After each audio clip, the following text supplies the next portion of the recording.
A paz do Senhor, meus irmãos teólogos, tudo bem com vocês? Espero que vocês estejam bem. Estamos aqui para gravar mais uma aula do nosso curso básico em teologia, AD Missão para o Mundo. Você é muito bem-vinda, meu aluno e minha aluna.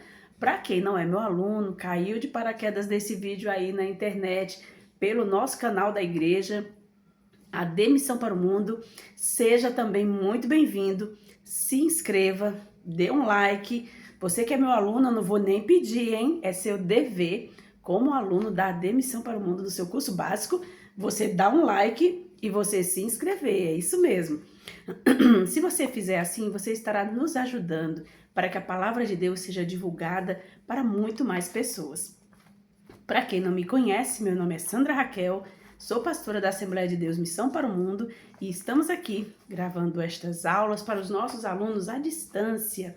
Deixamos aberto, pelo menos por um certo período de tempo, até nós alcançarmos o número de horas e de inscritos, para a gente poder então criar um nosso grupo, né? É isso mesmo, o grupo dos alunos, grupo de membros dos alunos de básico da AD Missão para o Mundo. Mas até lá, nossas aulas estarão abertas a todos. Divulgue, comente, compartilhe para que a gente possa continuar divulgando a palavra de Deus para muito mais pessoas. Vamos continuar? Na aula passada, nós encerramos as epístolas gerais até a terceira carta de João. Hoje nós vamos falar sobre Judas e Apocalipse. E então, fechamos esta matéria. Na apostila, você que é meu aluno, que tem a nossa apostila, você vai ver que no final da apostila, nós temos um questionário, é isso mesmo. A primeira parte do questionário é justamente sobre as epístolas gerais. Nós vamos encerrar as epístolas gerais hoje e aqui você vai ter 10 perguntas sobre as epístolas gerais. Então eu quero que você aproveite, leia a sua apostila, acompanhe a aula e responda ao questionário. Tudo bem? Isso vai ajudar você a fixar o seu aprendizado e estar mais preparado para a prova. Vamos começar? Carta de Judas, página 17. Você que está aí me acompanhando com a sua apostila, página 17, Carta de Judas. A Carta de Judas, localizada no final do Novo Testamento, antes de Apocalipse, é uma das menores e mais incisivas cartas da Bíblia. Com apenas 25 versículos, um capítulo e 25 versículos, ela funciona como um panfleto ou um alerta urgente para a defesa da fé contra falsos ensinos. Não sei se você percebeu, mas depois do primeiro século da igreja, ali as cartas de João, a carta de Judas e algumas das cartas de Paulo sempre estão batendo na mesma tecla: heresias que brotaram dentro da igreja. Pessoas que aceitam Jesus, elas se convertem, mas elas acabam tendo um comportamento mudado, diferente do que se esperava de alguém convertido, e ele começa ali a criar heresias. Alguns deles, em alguns casos, traziam já a heresia consigo, não havia uma transformação verdadeira, não havia uma mudança verdadeira, e esta pessoa acabava pegando o que ela já tinha, sua bagagem de filosofia, de misticismo, e transportando para o cristianismo, e aí fazia a maior confusão. O autor e o contexto. Judas identifica-se como servo de Jesus Cristo e meio-irmão de Tiago, servo de Jesus Cristo e irmão de Tiago. Isso está em Judas 1, versículo 1. Que Tiago seria esse? É o Tiago da carta. Não pode ser o Tiago, irmão de João, porque ele já havia falecido logo no começo, ali no livro de Atos, e também os irmãos que a Bíblia conta é apenas os dois.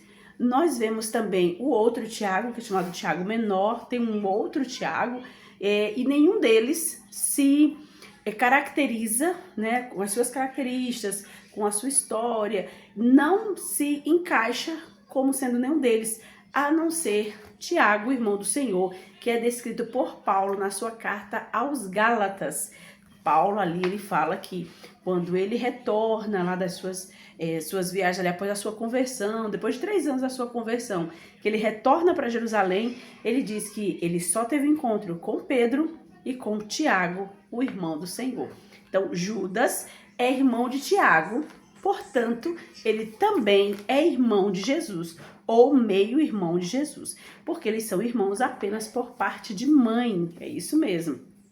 Acredita-se amplamente que ele seja um dos meios-irmãos de Jesus. A descrição dos nomes dos irmãos de Jesus está em Mateus 13:55, que dá ali Judas, Tiago, tem outros nomes também, eu quero que você consulte, e também tem as irmãs de Jesus, que a Bíblia não cita os nomes. Destinatários da carta de Judas.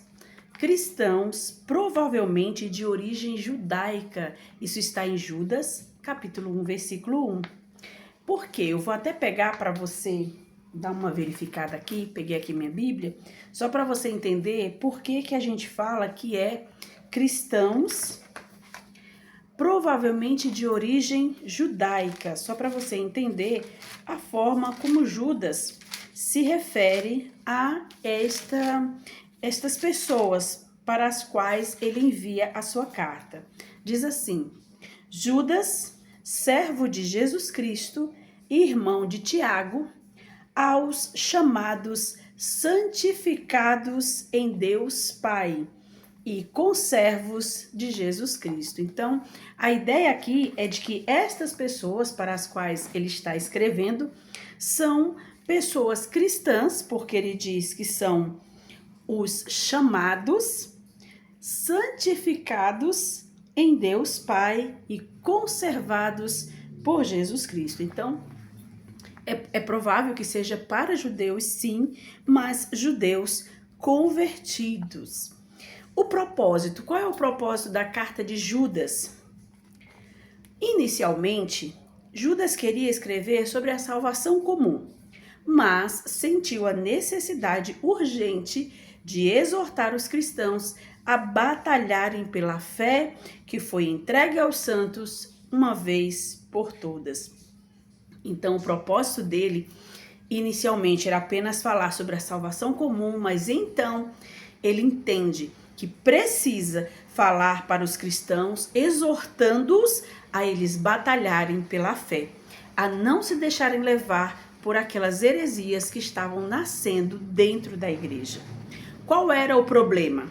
Os falsos mestres haviam se infiltrado na igreja, pervertendo a graça de Deus em libertinagem. O assunto, usando a liberdade cristã como desculpa para pecar e negando a Jesus Cristo. Então veja só, a gente até conhece, e nós vamos falar ainda um pouco mais para frente, esse comentário que Judas faz sobre essa libertinagem, que é muito comum e conhecida como a graça barata. Nós vamos falar sobre isso ainda, que é quando o indivíduo ele entende que ele está no período da graça, um favor imerecido, que ele está num período de liberdade, mas ele não compreende ou compreende e faz de forma proposital que a liberdade é do pecado, não é liberdade para pecar, não é libertinagem. Usando a liberdade cristã, que é a liberdade do pecado, como desculpa para pecar. Quais são os temas principais da carta de Judas? Primeiro, defesa da fé. O tema central é o alerta contra falsos ensinos e a necessidade de preservar a doutrina genuína contra imoralidade e heresia. Segundo, ameaça da graça barata. Os mestres corrompidos pregavam que, como os cristãos estavam salvos pela graça, poderiam viver de forma imoral, pecaminosa e sem punição divina. Veja que esse tipo de pensamento existe até hoje. Pessoas que acreditam que por causa da graça elas podem viver uma vida de libertinagem, crendo que Deus vai perdoá-las, porque Deus é amor, porque Deus não vai levar em conta e acaba ofendendo a santidade de Deus, que é algo que a palavra de Deus diz, que aquele que não a preservar a santidade não verá o Senhor. Terceiro, exemplos históricos. Judas usa exemplos do Antigo Testamento e de tradições judaicas, como a luta do arcanjo Miguel pelo corpo de Moisés e referências do livro de Enoque. Como Judas era um judeu, eles possuíam essas tradições, essas histórias que eram passadas de geração a geração, como a história de Jó, por exemplo, é uma história que vem de geração a geração sendo contada. Haviam outras escritas em outros livros que não é a Bíblia. Eu citei Jó só para você entender que é uma história anterior a Abraão, mas é real, não é fictícia. Porém, ela era contada antes de ser escrita por Moisés, ela era contada de forma tradicional, era uma tradição das famílias judaicas. A mesma coisa são estas outras histórias que não entraram na Bíblia, são livros apócrifos, como as profecias de Enoque e o livro A Assunção, se não me falha a memória, A Assunção de Moisés, onde havia essa história que era conhecida na tradição judaica, que é a luta, a disputa do arcanjo Miguel pelo corpo de Moisés com Satanás. Então, Judas, ele se utiliza desses exemplos para ensinar algo, para despertar os seus ouvintes de uma maneira que eles possam entender. Ele usa como de forma didática. Não significa que aqueles livros sejam livros inspirados. Ele dá um exemplo se aproveitando da cultura, se aproveitando da tradição judaica, porque ele está escrevendo para judeus cristãos. Então, é um exemplo que ele dá para mostrar que Deus punirá a rebelião e a imoralidade. Então, ele usa do exemplo desses dois livros apócrifos, destas duas situações, para mostrar que Deus punirá a rebelião e a imoralidade. O estilo é um texto forte, duro, incisivo, mas também solene, poético. Vale a pena você ler, se você não leu ainda, a Carta de Judas, um capítulo apenas, 25 versículos. Olha, você vai amar. Estrutura da carta. Do versículo 1 ao 2, nós temos ali a saudação. Saudação aos crentes. Do versículo 3 ao 4, nós temos o motivo, chamado para lutar pela fé e denúncia da infiltração de falsos mestres. Então, ele explica o motivo da sua carta. Do versículo 5 ao 16, nós temos juízos sobre os ímpios. Exemplos do Antigo Testamento, Israel no deserto, anjos caídos, Sodoma e Gomorra, e descrições dos falsos mestres. Então, ali, ele vai distribuir ali os seus exemplos, mostrando o juízo de Deus sobre os ímpios. Do versículo 17 ao 23, nós temos exortações aos fiéis, instruções para os cristãos se edificarem na fé, orarem e terem compaixão dos que duvidam. Então, ali, essa parte, ele vai trazer uma instrução para os crentes. E, por último, no versículo 24 e 25, nós temos uma doxologia, que é um tipo de bênção, canção. Leia. Na verdade, eu vou ler para você ver que coisa mais linda. Uma das doxologias mais bonitas da Bíblia, louvando a Deus, aquele que é poderoso para nos guardar de tropeçar. Vamos ler Judas 24 e 25. Vale a pena porque é muito lindo. Ele diz assim: ora, aquele que é poderoso para nos guardar de tropeçar e apresentar-vos irrepreensíveis com alegria perante a sua glória, ao único Deus sábio, Salvador nosso, seja glória, e majestade, domínio e poder, agora e para todo sempre. Amém. Que lindo, não é? Isso é que é oração, hein? Isso é que é louvor, isso é que é adoração. A carta é uma chamada à vigilância. Judas ensina que a fé não é apenas teórica. Ela molda o modo de vida de cada crente. A verdadeira fé cristã exige santidade, obediência, não apenas um entendimento intelectual, e encoraja a igreja a perseverar na verdade. Então, é um livro extremamente instrutivo,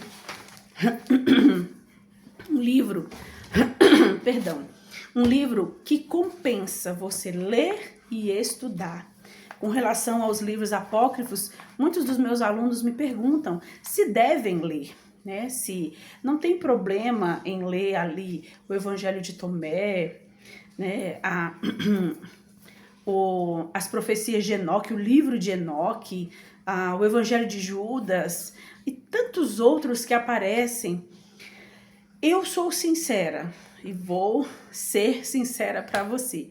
Eu não sei se todas as pessoas estão preparadas para ler, porque quando se lê tendo uma maturidade, tanto intelectual como espiritual, você consegue ler esses livros entendendo que são livros apócrifos, obscuros, não são inspirados.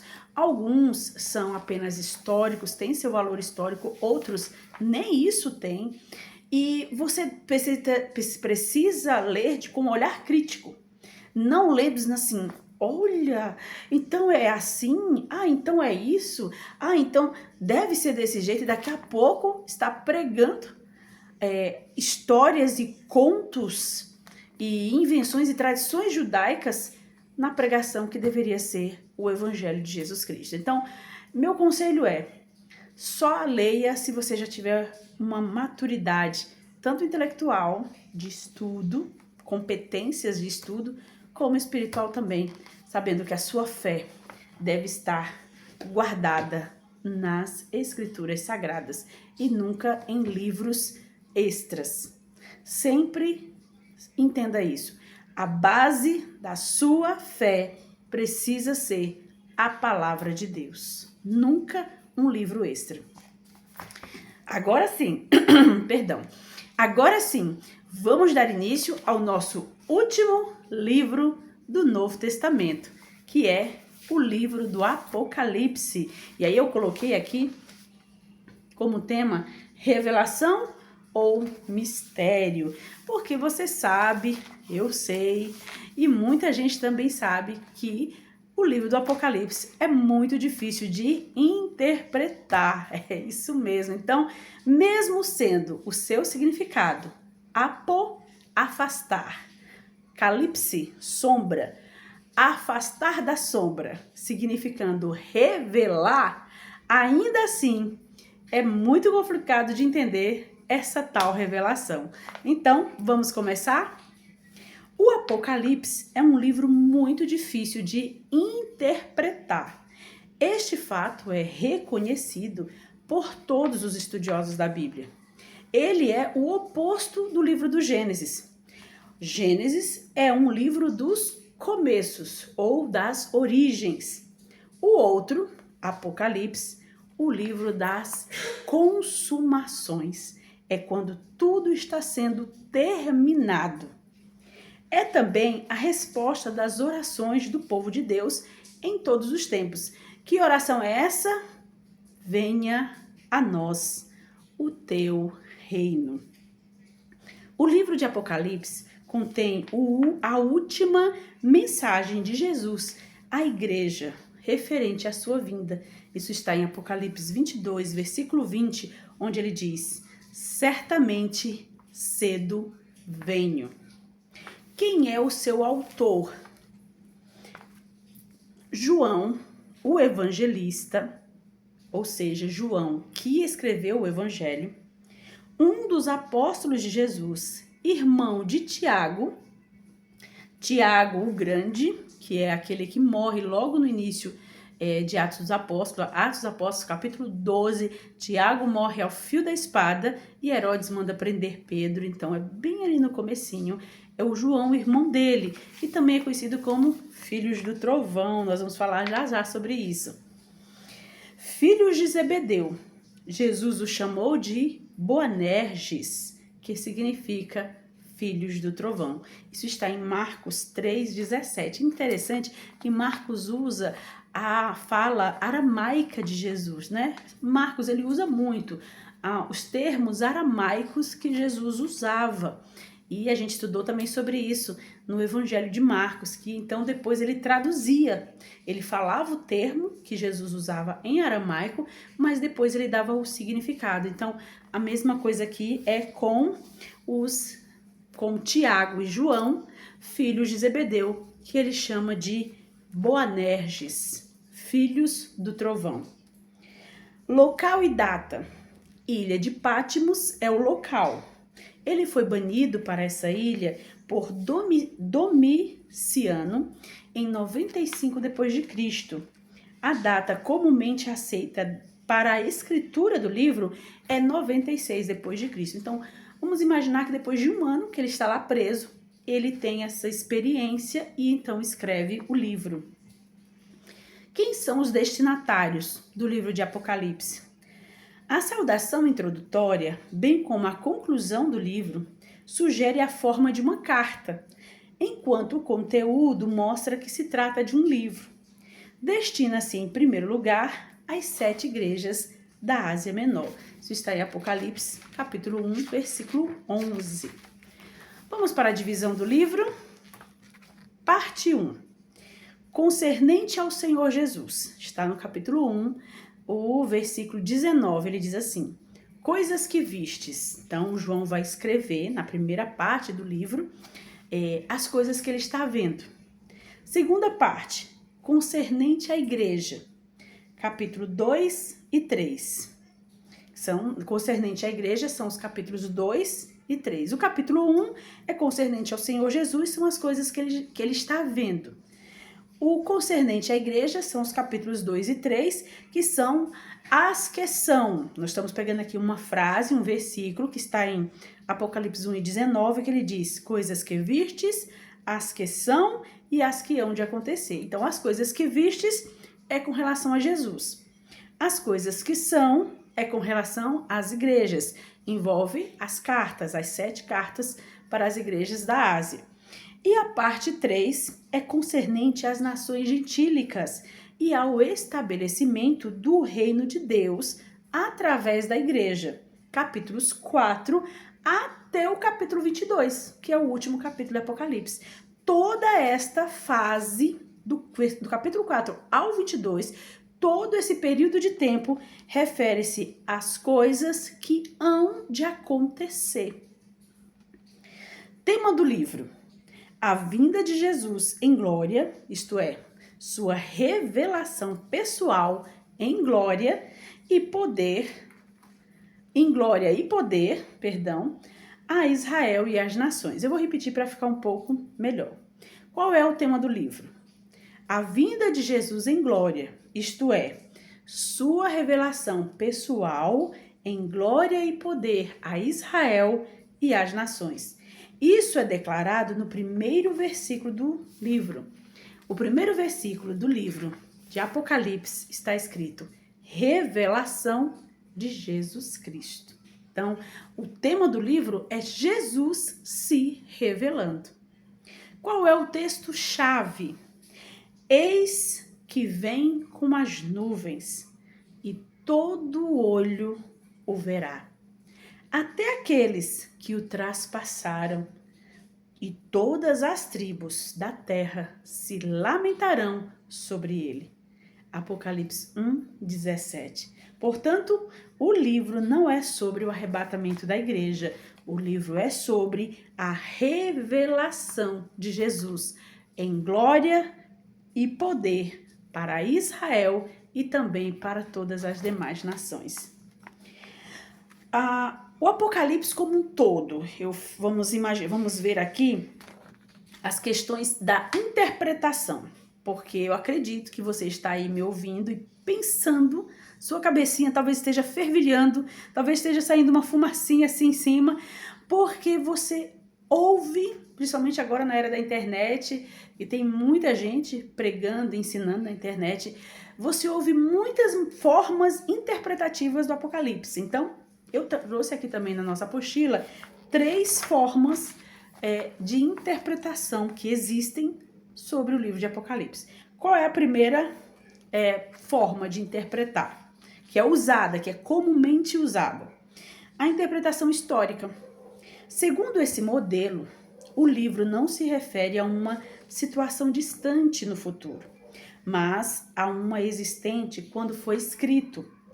Estudando cuidadosamente a época em que viveu o autor, pode-se compreender o livro, ou melhor, pode-se compreender os objetivos do Apocalipse. Então, a interpretação histórica, ela acredita que tudo que está no livro do Apocalipse se refere ao período em que João viveu, não se refere a coisas futuras, como eu expliquei agora há pouco, que nós dividimos em 3 partes. A parte que se refere ao que João estava vendo com relação a Jesus, a parte em que se refere às igrejas da sua época, que são as 7 igrejas da Ásia, e as partes que ainda iriam acontecer, seriam partes futuras que abrangem ainda o nosso tempo. Mas isso é, como eu disse, um conceito interpretativo. O segundo conceito, interpretação à luz da história da igreja. O Apocalipse encerra uma série de profecias acerca de importantes acontecimentos da história da igreja, desde João até os últimos tempos, demonstrando diferentes períodos pelos quais a igreja passou. Alguns destes que acreditam nesse conceito da interpretação à luz da história da igreja, acredita numa divisão que existe com relação às igrejas, às 7 igrejas. E aí vai fazendo essa divisão. A igreja de Éfeso é a igreja do primeiro amor, que seria a igreja primitiva. E aí ele vem vindo repartindo cada igreja pela qual João escreve a carta como sendo um período, uma fase da igreja na Terra, da história da igreja na Terra, que é isso que o Apocalipse está retratando. A última fase da igreja da Terra, como ele coloca aqui, né, de João até os últimos tempos, seria a igreja de Laodiceia, que é aquela igreja rica, abastada, que não tem falta de nada, uma igreja morna. Então, essa seria a igreja dos dias atuais. Novamente, lembrando a você que isso é um conceito interpretativo. E o último conceito seria o escatológico, interpretação escatológica. Segundo este modo, o Apocalipse é uma profecia acerca dos últimos tempos da igreja, uma consumação do reino de Deus. Esta interpretação predominava nos primeiros tempos do cristianismo e parece a mais acertada, pois nos previne das coisas que hão de acontecer. Então, recapitulando, a primeira interpretação é a histórica, entendendo que tudo que está no Apocalipse se referiu à época de João. A segunda interpretação é a luz da história da igreja, onde acredita que, com base nas 7 cartas, a igreja está vivendo o último período, que é o período da igreja de Laodiceia, e a outra interpretação, que é a escatológica, onde mostra que existiu sim episódios, né, partes ali do que estava escrito no livro para a época de João, e outra para o futuro, algo que acontecerá ainda de forma escatológica. E aí eu vou fechar com o esboço do livro. Capítulo 1. Como eu posso esboçar, explicar o capítulo 1 de Apocalipse? Seria Cristo hoje. Hoje como? Cristo após a sua ascensão. Como Cristo está agora, na glória com Deus, à direita do Pai. É Apocalipse 1, do 12 ao 18. É quando Cristo se apresenta para João com as suas características gloriosas e João nem sequer o reconhece. Tão diferente que ele está, né, no sentido de quem Jesus era em carne, encarnado como homem e como ele está agora na glória, com seu corpo ressurreto, com seu corpo glorioso. Capítulo 2 e 3 é a igreja do passado, nos dias de João, a igreja no presente, que é o prelúdio, como nós estávamos falando daquela interpretação que seria Laodiceia, e a igreja no futuro, que seria a grande tribulação. Então, vamos pegar o capítulo 2 e 3 e colocar como sendo aquilo que se entende, né, na parte interpretativa das fases da igreja na Terra. Mas seria só o capítulo 2 e 3, onde mostra a igreja do presente, que seria a igreja de João, quando João está escrevendo, para nós a igreja do passado ou igreja primitiva, a igreja do presente, nesse caso, agora a igreja do nosso tempo, que é a Laodiceia, e a igreja do futuro é o período da grande tribulação. Quando nós estivermos estudando escatologia, eu vou apresentar para vocês também as teorias com relação ao arrebatamento. E uma delas fala que a igreja passará pela grande tribulação. São os pós-tribulacionistas, ou outros que é mid ou médio, né, no meio da tribulação. Mas quando eu escrevi aqui que a igreja no futuro é a grande tribulação, não está se referindo que a igreja, que é o nosso conceito assembleiano, é pré-tribulacionista. Nós acreditamos que a igreja será arrebatada antes da grande tribulação, é no sentido daqueles que ficarem. Aqueles que não forem arrebatados e ficarem aqui, eles serão a igreja da grande tribulação. E você sabe que é verdade, porque está em Apocalipse muitos que foram degolados por causa da verdade e por causa do nome de Jesus Cristo. Então, leia Apocalipse que você vai entender do que eu estou falando. Capítulo 4.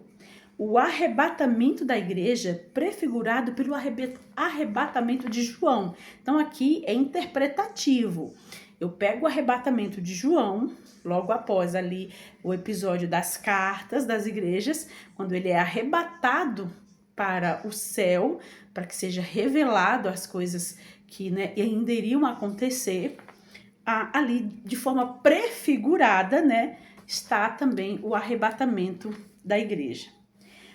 Capítulo 5. A igreja em estado de glória, prefigurado pelos 144.000 na glória. Leia o livro de Apocalipse e você vai entender. Capítulo 6 a 9, primeira metade da grande tribulação, incluindo o capítulo 11, que é chamado de capítulo parentético. Então, quando você chega no capítulo 5, dá início no capítulo 6 a 9, você está ali na primeira metade da grande tribulação. Porém, existe um capítulo, aí é o capítulo 11, que é chamado de capítulo parentético. Então, esse capítulo, eu pego aqui o 6 e o 9, onde entre o 10 e o 11, eles são chamados de capítulos parentéticos, onde se abre um parênteses para apresentar uma outra história. Eu vou até pegar aqui, para você entender melhor, Apocalipse, capítulo 10 e o 11, né? O 10 e o 11, ele abre um parênteses, porque até o 9 está falando a respeito da grande tribulação, as punições, né? São as trombetas, são as punições, os castigos, né? Severos que estarão acontecendo aqui na Terra. Mas quando você chega no 10, você vê o anjo e o livrinho, que é dado para João comer, e o 11, que é as duas testemunhas. Então, João, ele abre um parêntese, que ele está falando sobre as trombetas. Ele abre aquele parêntese e ele conta essa história no meio. A mesma coisa acontece no capítulo, lembra que eu falei que é o 10 e o 11? Também o 10 ao 19, sendo que tem o 12. Então eu pego do capítulo 10 até o 19, é a segunda metade da grande tribulação, mas tem ainda o capítulo 12, que também é um capítulo parentético. Então, vamos colocar assim, capítulos parentéticos, é o 11, o 12, tendo início no 10. Então, é 10, 11, 12, são capítulos parentéticos, que no 12 fala sobre a visão da mulher e o dragão. Então, é como se ele parasse de contar a história da grande tribulação, dos acontecimentos, e incluísse essas observações. Ele faz um parêntese e inclui essas observações. O rolo do livro, né, que ele tem que comer, o anjo e o livrinho, as duas testemunhas e a mulher e o dragão. Dos capítulos 19, a partir do versículo 11 até o capítulo 20, nós temos a volta de Jesus, o julgamento das nações, o milênio e o juízo final. Tudo nessa sequência do capítulo 19, versículo 11 até o capítulo 20. E aí vem o capítulo 21 e 22, que é o perfeito estado eterno, que é onde tudo é refeito, né? Está aqui o texto do capítulo 20, onde ele diz: eis que faço nova todas as coisas. É isso mesmo. Das bodas do Cordeiro, capítulo 20, e o capítulo 21, na verdade é do 21 e 22. E vi um novo céu e uma nova terra, porque já o primeiro céu e a primeira terra passaram e o mar já não existe. Então, daqui para frente, do capítulo 21 e 22, é a renovação, né? Esse novo céu e essa nova terra e o perfeito estado eterno. Eu sei que essa passada rápida aqui de Apocalipse não vai sanar todas as suas dúvidas. Provavelmente vai levantar muito mais dúvidas. Mas se você tiver mais dúvidas, escreva aí nos comentários. Coloque quais são suas maiores dúvidas em Apocalipse, aquilo que você entende, ou que você não entende, o que você critica, o que você não sabe, ou o que você imagina que seja. Se você concorda com o que eu falei ou você discorda, não tem problema. Coloque aí nos comentários que eu terei o maior prazer em te explicar e te ajudar. Que Deus abençoe você, fique na paz e até a próxima aula.